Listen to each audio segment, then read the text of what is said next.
Hello, fairy friends, and welcome back to Storytime. Today's story is for my friends Lily and Annabelle. Now, there was a request for a book called The Mitten, but unfortunately, I don't have that book, and all the libraries here in Fairyland are closed, just like they are out in the human world. But I think I have found an adequate substitute because both books have a lot of different animals in them. So, Lily, Annabelle, I hope that you enjoy Gretchen and the Lost Carousel by Joan Phillips.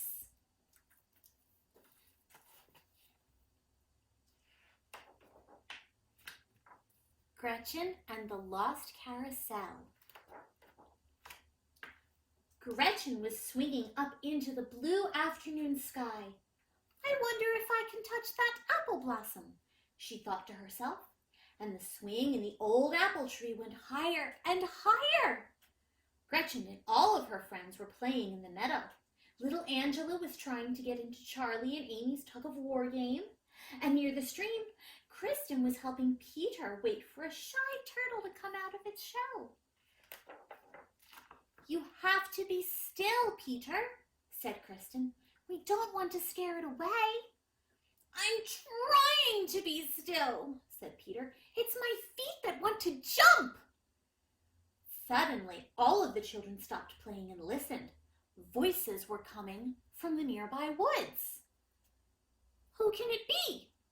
asked Amy. "Let's go find out," grinned Charlie. "Maybe it's someone new we can play with."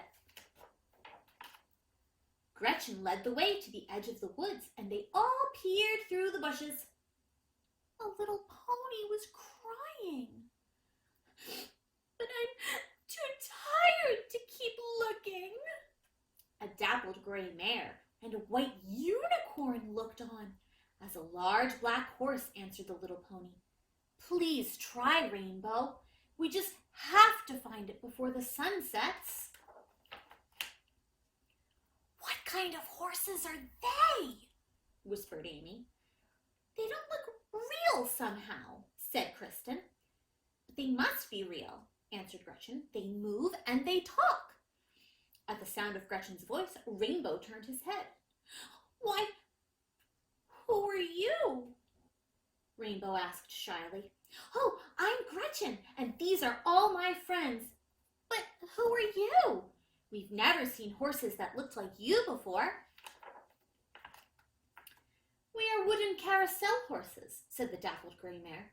"Usually we go round and round on our carousel, but once every year on Midsummer's Eve, we come alive by magic and leave the carousel to wander in the forest."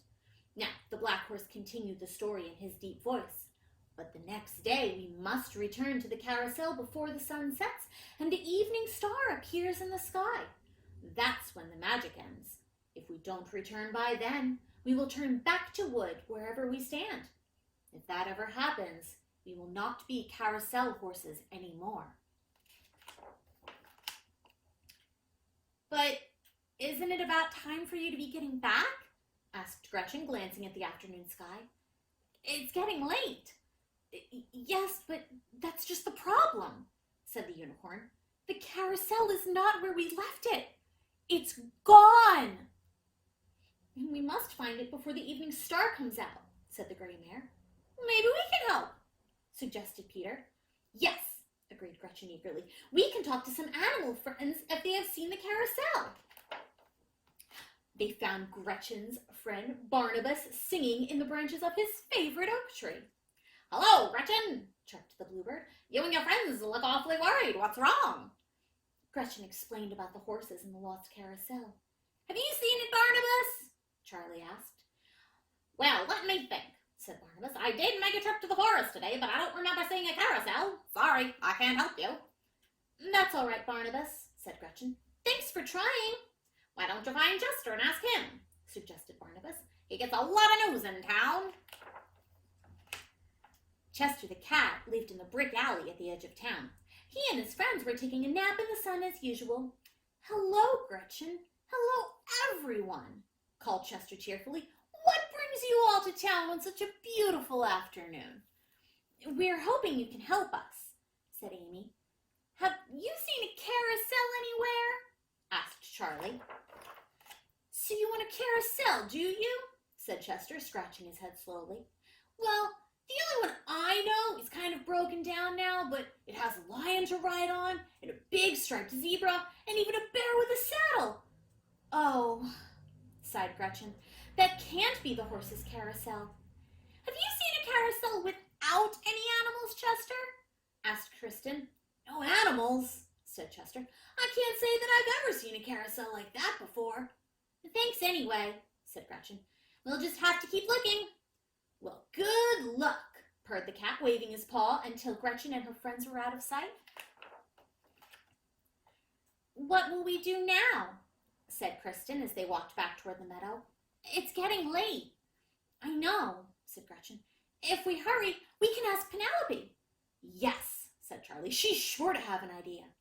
Penelope the beaver swam to the bank of the bubbly creek, slapped her broad tail in delight at seeing Gretchen and her friends. This is my favorite part of the book. Smack-a-whack-a-whoosh! Howdy do, you're just in time for tea, said Penelope. I wish we could stay, said Gretchen, but we have something terribly important to do. We have to find a lost carousel. You haven't seen one, have you, Penelope? Asked Peter. It's for the horses, piped up Angela. Penelope wiggled her nose. There aren't many carousels here at Bubbly Creek, she said, laughing at the idea of a carousel for beavers. I'm afraid we won't be able to help the horses after all, said Amy sadly. But just then, they heard the sound of soft music floating over the trees. That sounds like carousel music now, said Penelope. You're right, it does, said Charlie. Hurry, said Gretchen. Let's go find it. Goodbye, Penelope, called the children as they ran toward the music. Goodbye, chuckled Penelope. Come back and have some tea another day. The music was coming from the far side of the woods. As they rounded the trees, the children gave a gasp of amazement. For sitting there cross-legged was the biggest person they had ever seen. Why, Gretchen, said the giant, have you come to listen to my music? Oh, it's you, Gargantuan, said Gretchen in surprise. I didn't expect to see you today. And don't be afraid, Gretchen said to her friends. Gargantuan won't hurt you, even if he is a little large. The giant chuckled and held out his hand. Climb aboard, he said. Come up and see my new music box. Where did you get that, Gargantuan? Gretchen asked the giant breathlessly. Why, I found it early this morning. When I wound it up, it played the most wonderful tune. Do you like it? Asked Gargantuan. But, Gargantuan, said Gretchen, that isn't a music box. It's the horse's lost carousel.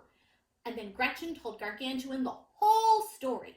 The giant listened carefully, and when Gretchen finished, he asked, Did you say the horses have to be back on the carousel by sunset? Yes! Everyone shouted. When they saw the carousel, the horses sprang at once to their places. Rainbow was the last, because he had to slip into a little harness attached to a pretty blue pony cart. Come and ride, the gray mare called to the children. Oh, can we? Asked Amy, her eyes shining. Kristen chose the unicorn, and Amy mounted the gray mare. Charlie wanted to ride Rainbow, so Gretchen helped Peter and Angela into Rainbow's pony cart and then climbed onto the black horse's broad back. As the carousel ride began, the sky became streaked with the gold of the setting sun. Thanks to Gretchen and her friends, the horses were back on their carousel by sunset. Thank you, the carousel horses neighed to the children. Just then, Gretchen looked up at the sky and saw the evening star come out. She felt the horse under her turn to wood, but the carousel kept going round and round with the music. When the ride was over, Gargantuan put out his hand again.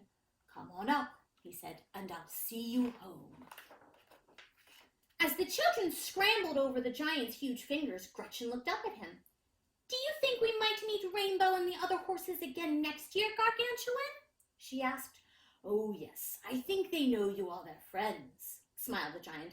I'm sure they will look for you next year. Gretchen looked over her shoulder and saw all of the horses going round and round on the carousel. She could hardly wait for next summer when the magic would bring them to life once more. The end. I hope you liked today's story. If you have any requests of your own, please leave a comment for me. There's links down below for you to do that. And I'll see you tomorrow. Thank you for joining me, fairy friends.